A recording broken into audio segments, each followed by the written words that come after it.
Hello दोस्तों, नमस्कार। आप सभी का हमारे यूट्यूब चैनल पर स्वागत है। यदि आप लोग क्लास 12 बायोलॉजी स्टूडेंट हैं और 2024 में बोर्ड परीक्षा देने वाले हैं और आप लोग यदि हमारे चैनल से रेगुलर जुड़े हुए हैं तो आपको पता होगा कि हमारे यूट्यूब चैनल पर क्लास 12 बायोलॉजी की पूरी किताब से आपके जितने भी महत्वपूर्ण दीर्घ उत्तरीय प्रश्न होते हैं जो कि आपके बोर्ड परीक्षा में 5 नंबर के लिए आते हैं, तो उनको हम लोग क्या कर रहे थे, इस सीरीज के माध्यम से कर रहे थे।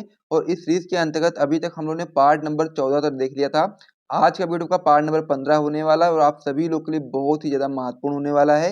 इसीलिए आप लोग वीडियो को शुरू से लेकर के अंतिम तक देखो और साथ ही में जितने भी महत्वपूर्ण प्रश्न इसमें करवाए जा रहे हैं सभी को आप अपनी कॉपी में नोट करते हुए चलिए, यदि आप अपनी क्लास 12 की बायोलॉजी में बहुत ही अच्छा इसको करना चाहते हैं।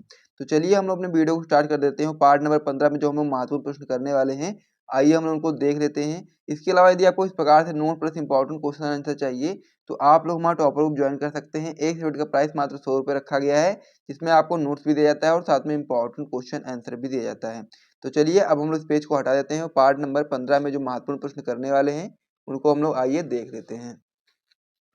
तो पार्ट नंबर 15 में जो हमारा आज का महत्वपूर्ण प्रश्न होने वाला है वो आपका होने वाला कि पारिस्थितिक पिरामिड क्या है, जीव संख्या, जैव ऊर्जा तथा जीव भार के पिरामिड को समझाइए। वेरी इंपॉर्टेंट क्वेश्चन है। 2005 में, 6 में, 7 में, 9 में, 14 में, 19 में, यानी कि 6 बार आपकी बोर्ड परीक्षा में क्वेश्चन आया हुआ है।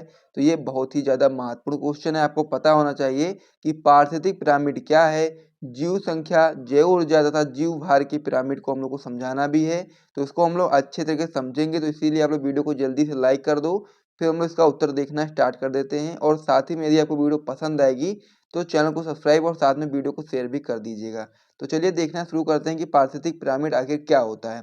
तो सबसे पहले आप लोग हेडिंग लगाओगे पारिस्थितिक पिरामिड, फिर लिखना स्टार्ट करोगे कि एक पारितंत्र में विभिन्न जीवों के उनकी संख्या, जीव भार तथा संचित ऊर्जा के आधार पर आलेखी रूप में प्रदर्शित चित्रों को हम लोग क्या बोलते हैं, पारिस्थितिक पिरामिड बोलते हैं। एक बार फिर से रिपीट करता हूँ, आप लोग अपनी कॉपी में नोट कर लीजिएगा। आपका जो क्वेश्चन होता है कि पारिस्थितिक पिरामिड क्या होता है, यह आपका 1-2 नंबर में पूछा जा सकता है। तो इसमें आप लोग बताएंगे कि एक पारतंत्र में विभिन्न जीवों के उनकी संख्या, जीव भार तथा संचित ऊर्जा के आधार पर आलेखी रूप में प्रदर्शित चित्रों को हम लोग क्या बोलते हैं, पारिस्थितिक पिरामिड बोलते हैं। अब इसमें हम लोग को क्या बताना था, ये आपका जो पहला क्वेश्चन इसमें पूछा गया था कि पारिस्थितिक पिरामिड क्या है, तो उससे आप लोगों ने समझ लिया है यहाँ पर, यहाँ तक। फिर अब हमको यहाँ पर समझना है जीव संख्या का पिरामिड, जैव ऊर्जा का पिरामिड, जीव भार का पिरामिड क्या होता है, उसको हम लोग को अब समझना है। तो सबसे पहले हम इसमें समझने वाले हैं जीव संख्या का पिरामिड। तो इसमें आप लोग बताओगे कि उत्पादक एवं प्रथम, द्वितीय व तृतीय श्रेणी के उपभोक्ताओं की संख्या का जो संबंध होता है, संबंध दिखलाने वाला आलेख आपका जीव संख्या का पिरामिड कहलाता है। ये चीज आपको यहाँ पर समझना है कि उत्पादक एवं प्रथम एवं द्वितीय व तृतीय श्रेणी के जो उपभोक्ताएं होते हैं उनकी संख्या का संबंध दिखलाने वाला जो आलेख होता है वो आपका जीव संख्या का पिरामिड कहलाता है। तो इसमें आप लोग सबसे पहले बताएंगे कि घास के एक मैदान, वन, पारितंत्र और फसल के पारितंत्र में जो संख्या का पिरामिड होता है वह सदैव सीधा होता है। ये चीज आपको यहाँ पर याद रखना है कि घास के एक मैदान, वन पाइतंत्र और फसल के पाइतंत्र में जो संख्या का पिरामिड होता है वो कैसा होता है, तो आप बता सकते हैं कि बिल्कुल सीधा होता है, वह हमेशा सीधा होता है। तो इसमें आप लोग बताएंगे कि जो घास होता है, घास के ऊपर निर्भर करता है आपका टिड्डा, टिड्डा के ऊपर आपका एक मेढक निर्भर करता है और मेढक के ऊपर सांप और सांप के ऊपर बाज। तो इस प्रकार से ये आपका एक पिरामिड दर्शाया गया है। इसे आप अपनी कॉपी में नोट कर सकते हो, बना करके देख सकते हो। ये आपका होता है जीव संख्या का पिरामिड, जिसमें इस प्रकार से जो जीव होते हैं एक दूसरे के ऊपर निर्भर करते हैं। तो अब इसमें जो आपका दूसरा हो जाता है, आपका हो जाता है कि एक किसी वृक्ष के जो पारितंत्र का पिरामिड होता है वो सदैव कैसा होता है, वो उल्टा होता है। ये चीज आपको यहाँ पे याद रखना है कि किसी वृक्ष के पायथन का पिरामिड सदैव उल्टा होता है। और वहीं पर जब आपसे पूछ ले कि घास के मैदान का पिरामिड कैसा होता है, तो आप बता सकते हैं कि पिरामिड सदैव सीधा होता है। तो वृक्ष के पायथन का जो पिरामिड होता है इस प्रकार से होता है, पेड़, पेड़ फिर पक्षी, फिर उसका परजीव। तो इस प्रकार से होता है, यानी कि परजीव जो होता है वो पक्षियों को खाता है और जो पक्षियां होती हैं वो पेड़ के जो पत्ते होते हैं उनको खाती हैं। तो इस प्रकार से आपका ये हो जाता है। तो यहाँ पर हम लोगों ने जीव संख्या का जो पिरामिड था इस प्रकार से देख लिया है। तो इसे आप लोग अपनी कॉपी में नोट कर लीजिए। एक तो हमारा हो गया है। अब हमारा इसमें बचा हुआ है जैव ऊर्जा का पिरामिड और साथ ही में आपका बचा हुआ है जीव भार का पिरामिड। तो इसे आप अपनी कॉपी में नोट कर लीजिए। फिर हम लोग अगले पेज पर बढ़ते हैं और उसको भी समझ लेते हैं। और साथ ही में यदि आपको यहाँ से वीडियो पसंद आए तो वीडियो को लाइक और चैनल को सब्सक्राइब करना बिल्कुल भी मत भूलिएगा। तो चलिए अब हम लोग अपने अगले पेज पर बढ़ते हैं और अगले जो आपके 2 टॉपिक बचे हैं उसको भी हम लोग यहाँ पर समझना स्टार्ट कर देते हैं। तो अब हमारा इसमें होने वाला है जीव भार का पिरामिड। तो जीव भार का पिरामिड क्या होता है उसको भी समझ लीजिए। तो इसमें आप लोग बताएंगे कि एक पारितंत्र में जीवित प्राणियों का जो प्रति इकाई क्षेत्रों में संपूर्ण शुष्क भार जो आपका होता है वही आपका जीव भार कहलाता है। ये चीज आपको यहाँ पर याद रखना है कि एक पारितंत्र में जीवित प्राणियों का प्रति इकाई क्षेत्रों में संपूर्ण शुष्क भार आपका जीव भार कहलाता है।